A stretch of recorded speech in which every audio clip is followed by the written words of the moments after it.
Hi, Senator Lee. Thank you so much for joining us today. Thank you. I wanted to ask you, in case the shutdown fails to delay the implementation of Obamacare, what is the next step? What is your plan for trying to delay it if the shutdown fails?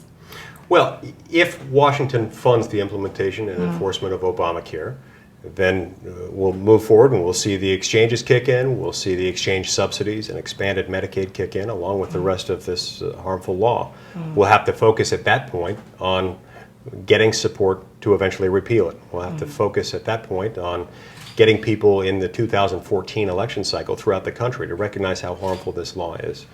And perhaps in the next round, we can focus on funding legislation that would, again, defund Obamacare and eventually repeal it. Some would argue that we may have to wait until we get another president to fully repeal it. But if perhaps we can just get to the point where we defund it, then we can delay until that time and we can protect the American people from the harmful effects of this law. And it's been controversial a little bit. Tea Partiers fighting this. What's it been like for you being in the Senate during this and fighting Obamacare? Well, it's not easy. It's not always easy to stand up for what you know is right, especially when there are other people who don't agree with you, especially when some of those people are within your party.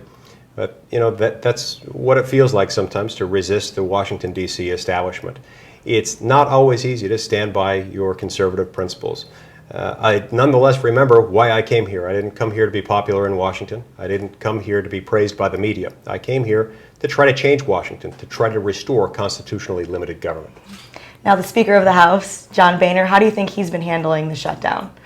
I've been very pleased with the fact that House Speaker John Boehner has been willing, along with the rest of his leadership team and the Republicans in the House, to push forward with efforts to keep government funded while defunding Obamacare. And I hope and expect that he will stay strong in this effort. If you had to give him a grade, what would it be? Well, look, particularly with the vote that he cast a week ago Friday and again just a few days ago, I'd give him an A. I think he's done a great job on those pieces of legislation. Great. And what about the Tea Party? How do you think the Tea Party is handling this? Are you proud of it, or do you think that you could, some members could be stronger, or what's your opinion on how the Tea Party is handling it overall? Well, I think conservatives in Washington have done their best, those who have joined with this effort. I think Tea Party conservatives and conservatives of all stripes throughout the country have been phenomenal in showing their support. Really, the great things that have happened in Congress have been brought about as a result of millions of people calling their congressmen, calling their senators, saying, please protect us from this harmful law.